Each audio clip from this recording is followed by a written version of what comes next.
اللہ تعالیٰ نے فرمایا ہے قرآن مجید کے ایک حرف پر 10 نیکیاں ملیں گی۔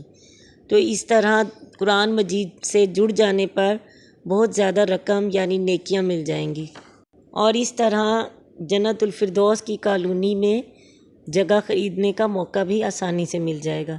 گھر کے باہر باغ کا ہونا بھی بہت ضروری ہے، تو اس کے لیے تسبیح جو اللہ تعالیٰ نے رکھی ہے وہ میں صبح شام کے اذکار انشاءاللہ لازمی کروں گی۔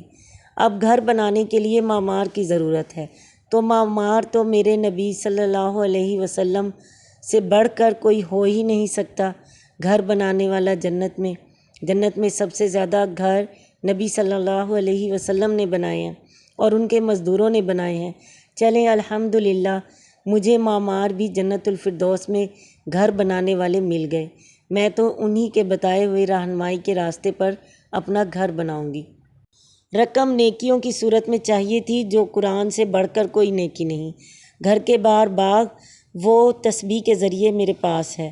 جنت الفردوس میں گھر بنانے کے لیے میرے پاس معمار محمد صلی اللہ علیہ وسلم اور مزدور صحابہ کرام رضوان اللہ علیہم اجمعین کی زندگی کا اسوہ حسنہ میرے پاس ہے۔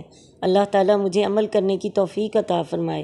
اب اللہ کرے میرے رشتہ دار، گھر والے، ہمسائے، میل ملاپ والے بھی میرے ساتھ اس کالونی جنت الفردوس میں ہوں تو مزہ آ جائے۔ جو میرے ساتھ گھر بنانا چاہتا ہے میرے گروپ میں شامل ہو، کچھ مجھے سکھائیں، کچھ خود سیکھیں۔ جنت الفردوس میں گھر بنانے کے لیے ایک دوسرے کا سہارا بنیں۔ ایک چھوٹی سی کوشش ہے پر ارادہ پکا ہے۔ کیا آپ میرا ساتھ دیں گے؟ اس راستے میں کانٹے بھی ہیں، مشکلیں بھی ہیں، پریشانیاں بھی ہیں، پر ایک بار گھر مل گیا تو ہر غم بالکل ختم ہو جائے گا۔ یہ میرے اللہ کا وعدہ ہے جو سب سے بڑا ڈیلر ہے، جو 1,00,000 تک میں خریدتا ہے اور 1 روپے میں بیچتا ہے۔ آئیں مل کر اپنا گھر بنائیں، جنت الفردوس میں جڑ جائیں قرآن سے، تسبیح سے اور محمد صلی اللہ علیہ وسلم کی زندگی سے۔